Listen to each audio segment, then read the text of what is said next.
이렇게 제목이 되었습니다. 참 찬양을 좀 하려고 했는데요. 자, 우리 찬양을 하겠습니다. 두 손 들고 찬양합니다 하는 걸 찬양하고 말씀을 듣겠습니다.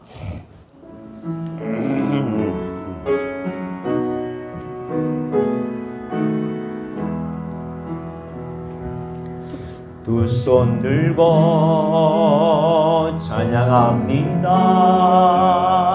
다시 오실 왕 여호와께 오직 주만이 나를 다스. 두 손 들고 찬양합니다. 두 손 들고 찬양합니다. 다시 오실 왕 여호와께 오직 주만이 나를 다스리네.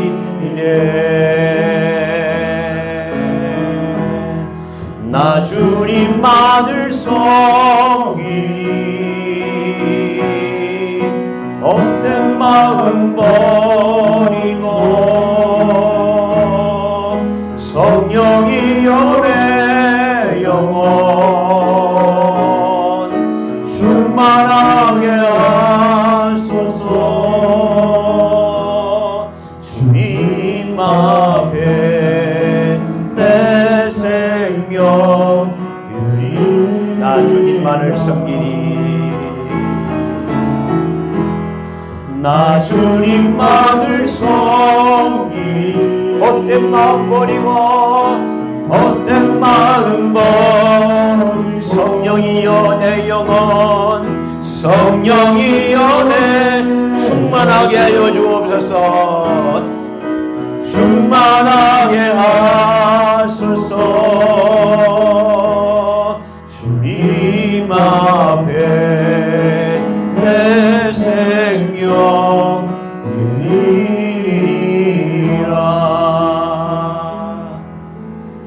예수님은 부활하셨습니다. 할렐루야.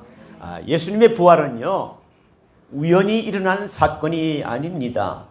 구약에서 이미 예언해 놓으셨던 대로 죽으셨습니다. 또 이삭이 아브라함이 이삭을 죽이려고 할 때 하나님이 살리신 것처럼 이삭이 예수님의 모형이었습니다. 그리고 또 예수님이 직접 살아계실 때 제자들에게 3번이나 내가 죽고 또 사흘 만에 부활할 것이다 라는 것을 3번이나 말씀하셨습니다. 그 가운데 한 군데를 여러분 소개를 하겠습니다. 성경 같이 읽어볼까요? 마가복음 8장 31절 시작. 인자가 많은 고난을 받고 장로들과 대제사장들과 서기관들에게 버림받아 죽임을 당하고 사흘 만에 살아나야 할 것을 비로소 그들에게 가르치시되. 한 번도 아니고요 3번씩이나 예수님께서 내가 대제사장 장로들과 대제사장 서기관들에게 버림받아 죽임을 당하고 죽임을 당한다는 거예요. 그리고 사흘 만에 살아날 것이다 라는 것을 제자들에게 말해 주었습니다.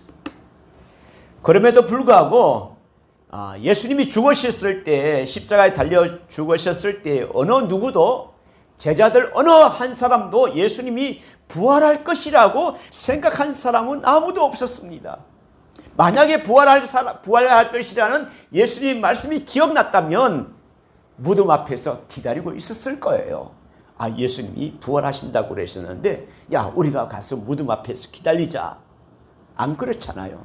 전부 다 문을 꼭 잠그고 두려워서 숨어 있었습니다.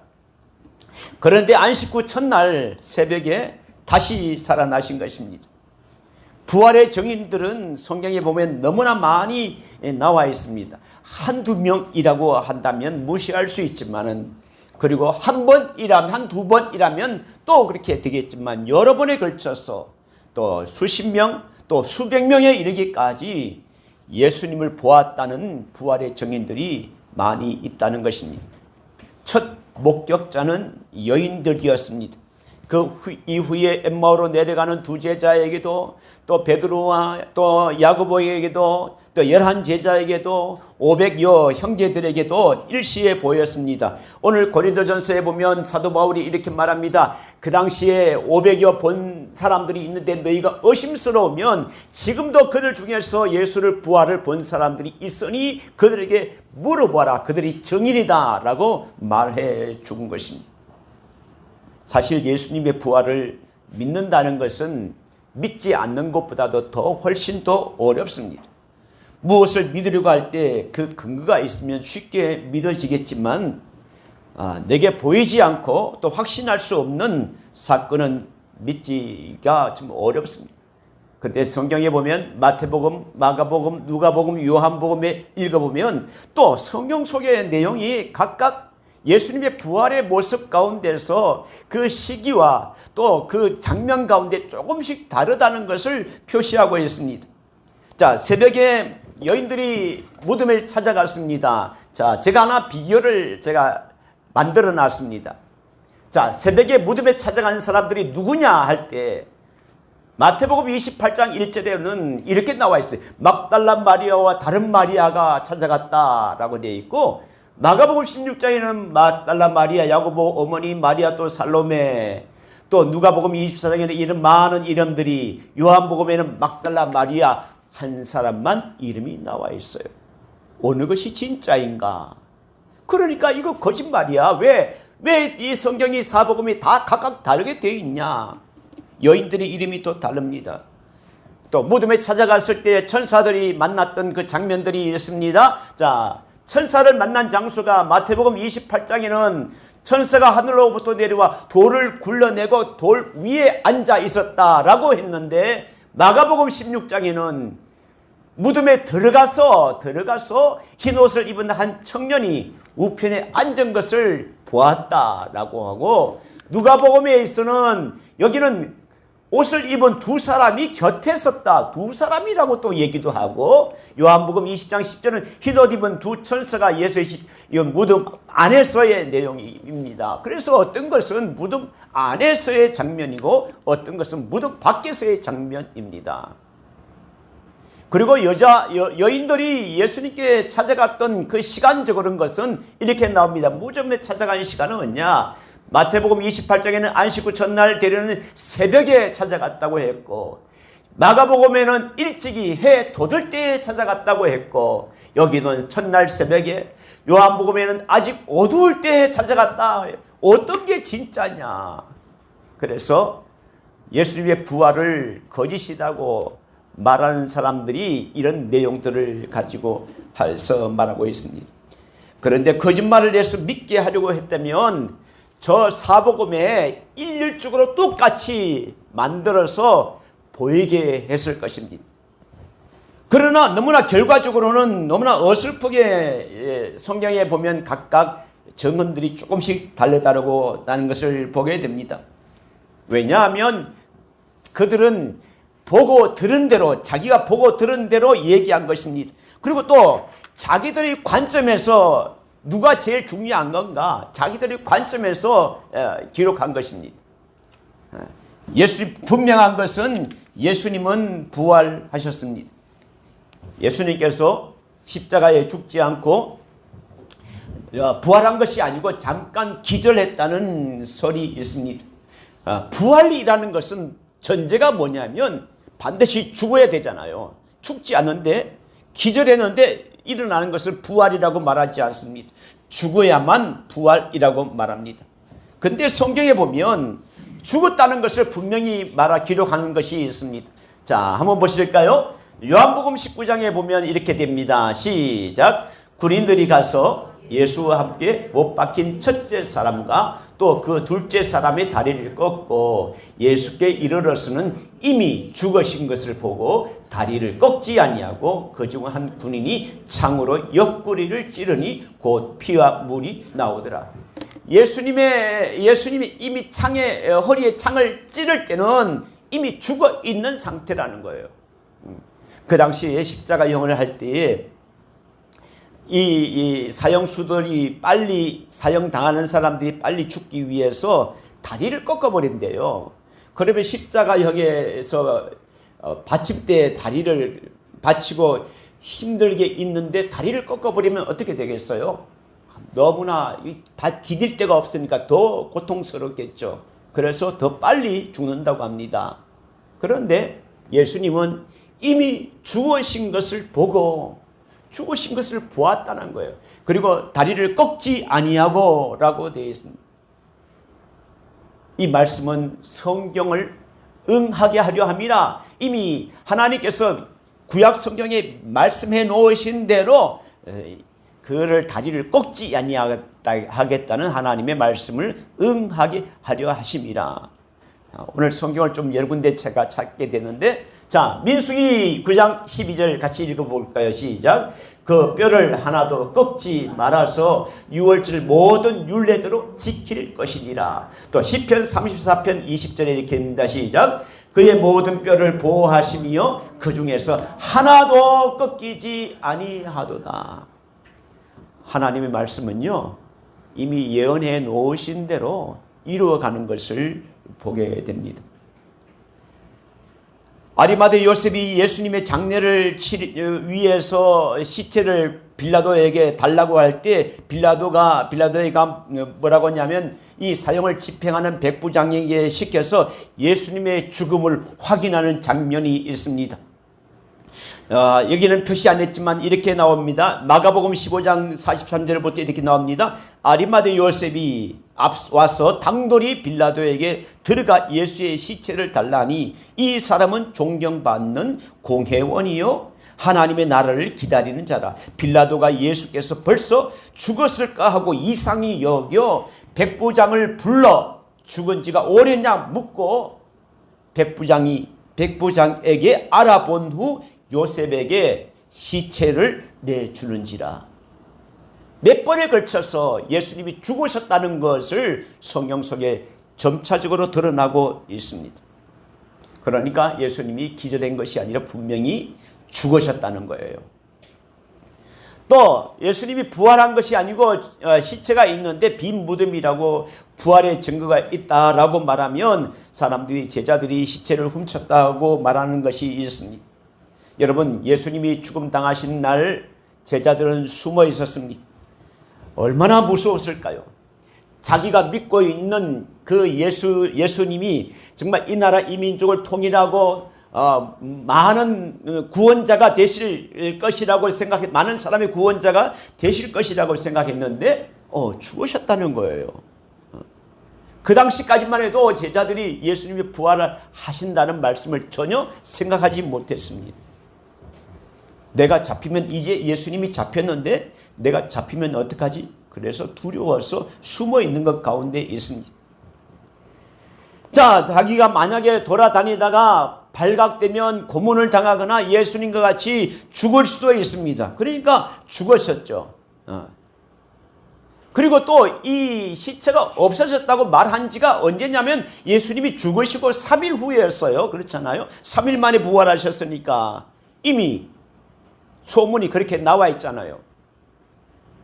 그러니까 3일 후에 제자들이 두려워서 떨고 있는데 어떻게 그렇게 할 수 있느냐? 이거는 말이 되지 않는 거고.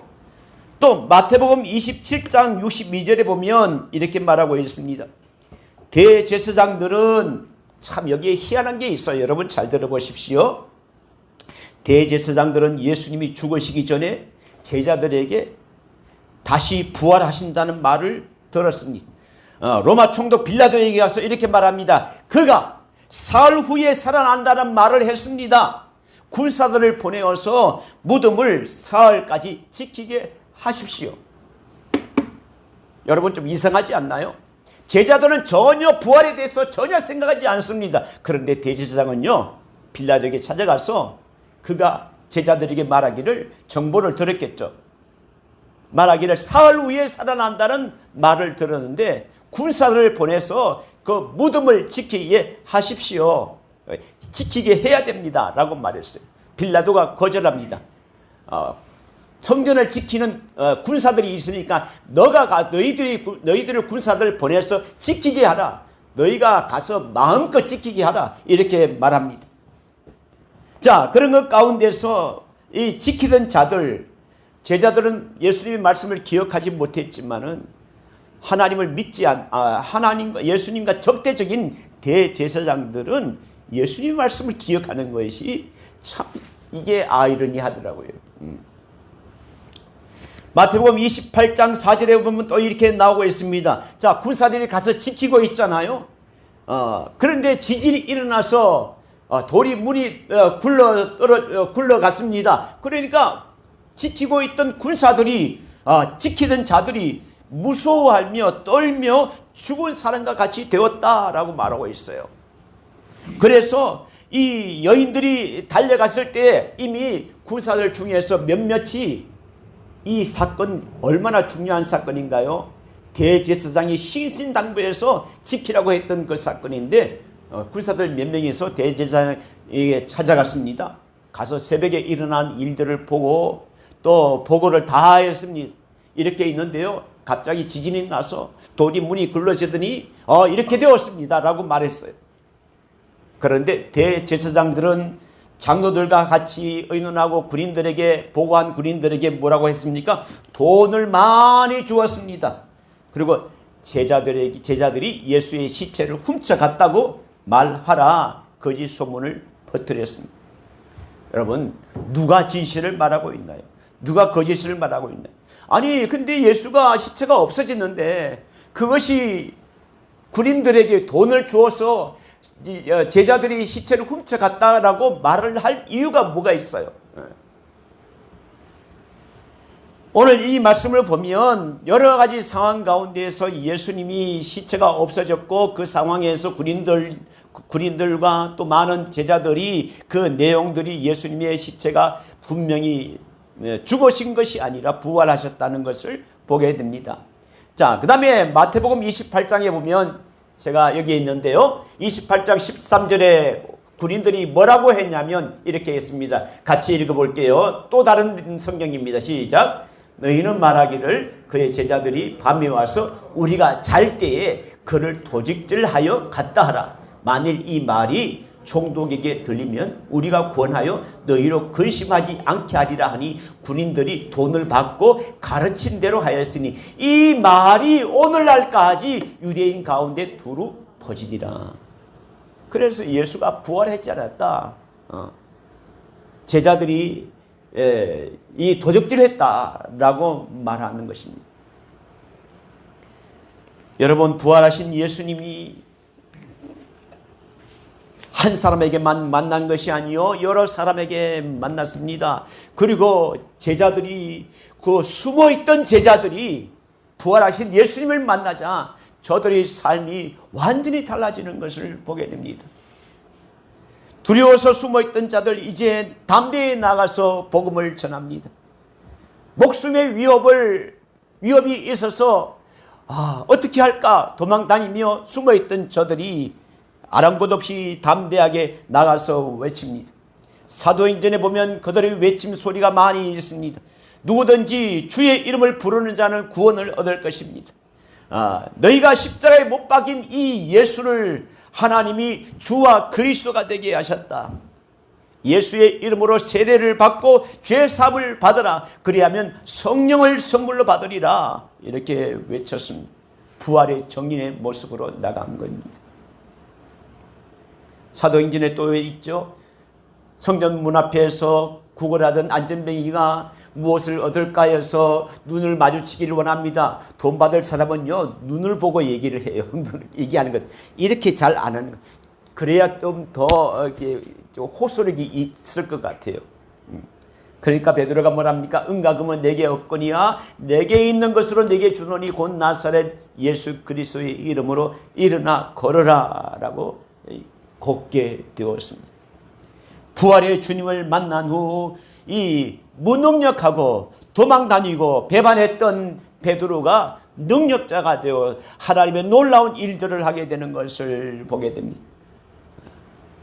오늘 고린도서를 기록했던 사도 바울도 핍박자였지만은 예수 그리스도를 믿는 자들을 잡으러 가는 것 가운데서 부활의 주님을 만나서 사울아 사울아 왜 나를 핍박하느냐라고 말할 때 누구십니까? 나는 네가 핍박하는 예수다. 부활하신 주님을 만나게 되었습니다.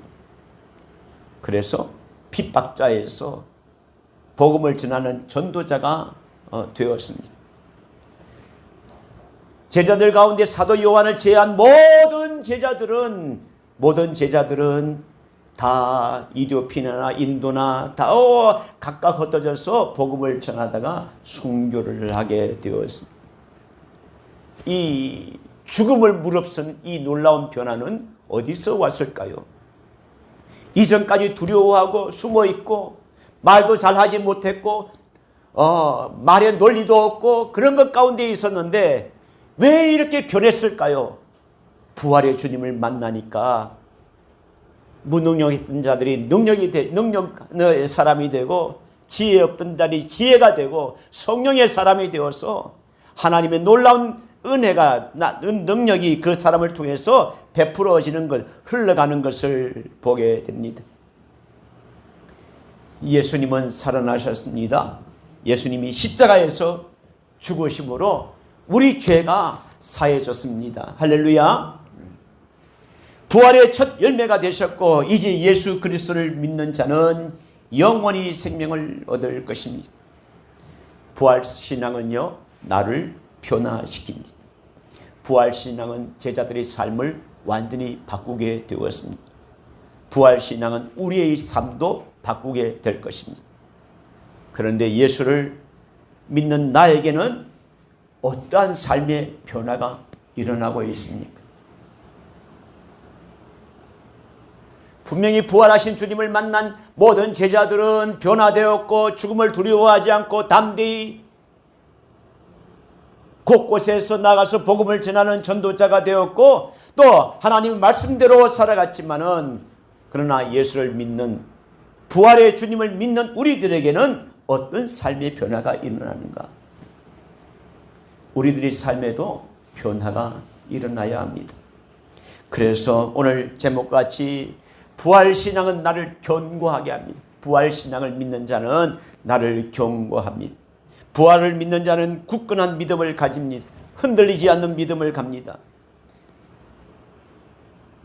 부활이 없다고 하는 자들, 너희가 뭔 예수가 부활하셨다고 하는데 무슨 소리냐? 예수께서 이르시되 나는 부활이요 생명이 그랬는데 거짓말하지 마라. 만약에 저들이 말한 대로 예수님이 부활하지 않으셨다면 부활의 주님을 믿는 우리들은 어떻게 되는 거예요? 아무런 거 헛수고잖아요. 시간도 낭비죠. 물질도 낭비죠. 헌신도 낭비죠. 다 낭비될 수밖에 없습니다. 우리가 먹고 마시고 마음껏 먹고 마시고 즐기다가 죽음이 오면 부활이 없다면 이 땅의 삶이 끝이라면 그냥 먹고 마시고 즐기다가 즐겁게 살다가 죽으면 끝이 납니다. 부활이 없다면 우리의 믿음도 우리의 희생도 우리의 섬김도 다 헛된 것입니다. 그러나 분명한 것은 예수님은 부활하셨다라는 사실입니다. 예수님을 믿는 이유는 분명히 예수님은 우리의 죄를 짊어지시고 십자가에 죽으심으로 나의 모든 죄가 사함을 받고 구원 얻음을 믿습니다. 예수님은 죽음에서 부활하셨기 때문에 우리 또한 부활할 줄 믿습니다. 20절에 보면 이렇게 나와 있습니다. 15장 20절에 한번 볼까요? 이렇게 나와 있죠. 그러나 이제 그리스도께서 죽은 자 가운데서 다시 살아나사 잠자는 자들의 첫 열매가 되셨다. 첫 열매가 되셨습니다. 우리도 그 다음이 열매가 될 수 있는 거잖아요. 첫 열매가 되셨다. 여러분, 그 부활은 우리가 죽고 난 뒤에 예수님의 부활, 우리가 믿는 우리들이 첫 열매가 되시는 예수님, 우리도 또한 죽으면 또 부활할 것이지만은 그 죽고 난 뒤에 부활만 기다리는 것이 아니라 오늘 나의 삶에 새롭고 나의 죽었던 믿음이 다시 살아나는 부활이 먼저 있어야 될 것입니다. 그렇잖아요? 우리가 죽고 난 뒤에 부활할 것이다라는 것을 믿고 살아가는 것도 중요하지만은 그것을 믿고 살아가는데 우리의 삶에서도 예수를 부활의 주님을 만난 삶이 부활에 되는 새로워지는 그러한 모습, 다시 살아나는 그러한 부활의 모습이 되어야 될 것입니다. 부활신앙은 나를 견고하게 합니다. 부활신앙은 나를 변화하게 합니다. 또 한번 볼까요? 부활신앙은 나를 변화되게 만듭니다. 부활신앙은 나를 변화되게 만듭니다. 부활을 신앙을 가진 우리는 믿음에 굳게 서서 흔들리지 않는 것입니다. 예수님의 부활은요, 부정할 수 없는 진리입니다. 예수님의 부활은 기독교인들이 너희들이 힘들기 때문에 위로받기 위해서 그 믿게 하기 위해서 꾸며낸 이야기나 예수님의 부활은 신화가 아닙니다. 이것은 역사적인 사실입니다. 어느 역사에 보면 빌라도 총독의 보고서가 있어요.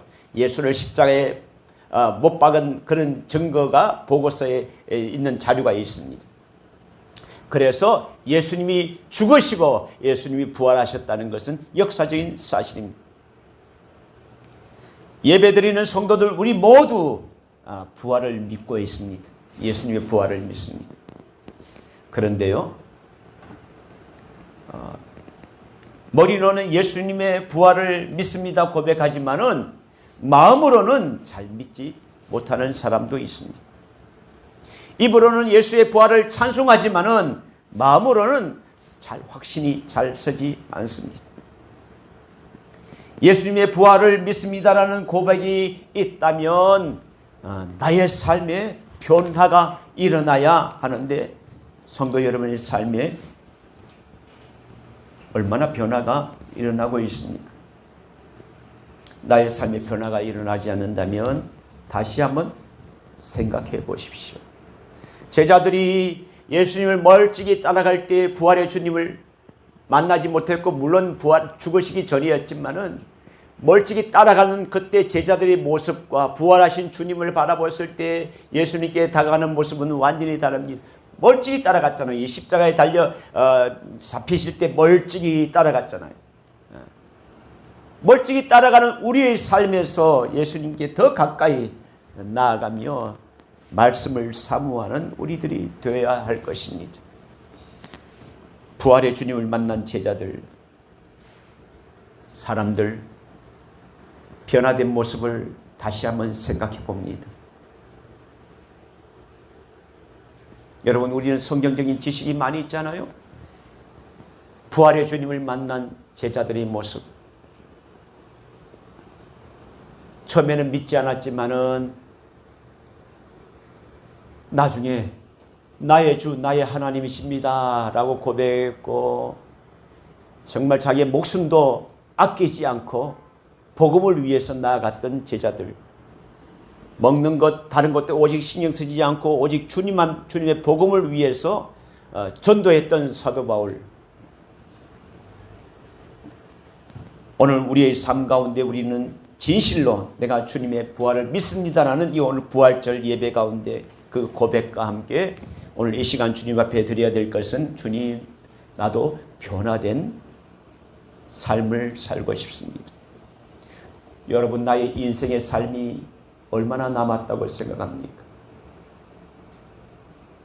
하나님이 부르실 때 우리의 모습이 정말 분명한 믿음을 가지고 부활의 주님을 만난 우리의 삶의 변화를 가지고 주님을 만나면 얼마나 좋겠습니까? 저도 변화된 삶을 살게 하여 주옵소서 고백하시며 믿음으로 나아가는 성도들이 되시기를 예수님의 이름으로 축원합니다. 우리 찬양 한번 하고 기도하겠습니다. 약한 나로 강하게 찬양합니다.